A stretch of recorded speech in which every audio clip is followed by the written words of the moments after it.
Sa araw na ito, itatapok natin ang isa sa mga tradisyonal na laro sa ating bansa. Ating susuriin ang nilalaro natin noong tayo ay mga bata pa.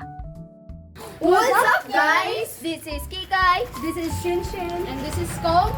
And we will be your playmates. At maglalaro tayo ng bahay-bahayan! Yay! Ayun guys, sasamahan niyo kaming maghahanap ng mga gagamitin namin sa aming paglalaro. Let's go! Arat na! Kamu ka?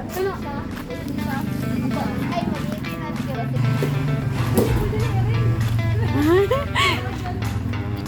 Ayon sa artikulo na Libaong noong 2018, ang bahay-bahayan ay isang kunwaring diversyon kung saan ang mga bata ay nagpupunta bilang mga miyembro ng haka-haka na pamilya, gaya ng hapunan sa mesa, pagtitinda at iba pa.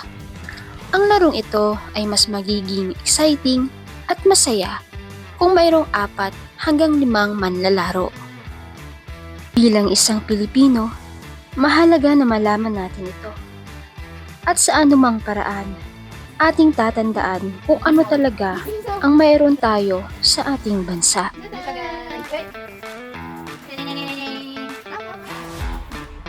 Halina't balikan natin ang mga alaala ng bahay-bahayan na hindi na gaano ginagawa at nilalaro ng mga kabataan. Money. 100, Bring ganun, money.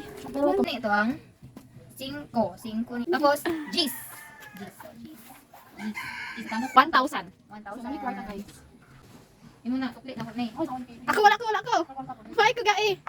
Oh. Mangga video to. Tao po. Ano po sa atin? 10 piso. Okay. Ay ko muna. Hintay. Ayo. Yes. Palit ko. Hindi ako. Ilan? Dalawa. Wala na kailangan paliton ka ni. Di ka go. Go sa sigurili. Girly. Wala lodo te.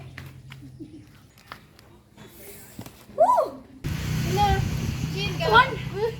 Magtanong nagsalita ila. Antita. Si MT. Ito ba? Sa tindahan. Nina.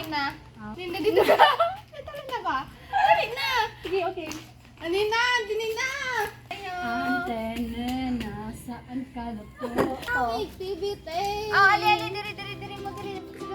Tayo ay nilalarawan ng ating kultura at ang mga larong kagaya ng bahay-bahayan ay bahagi na ng ating pagiging Pilipino. Sana nagustuhan ninyo ang aming Bahay-bahayan ni Aling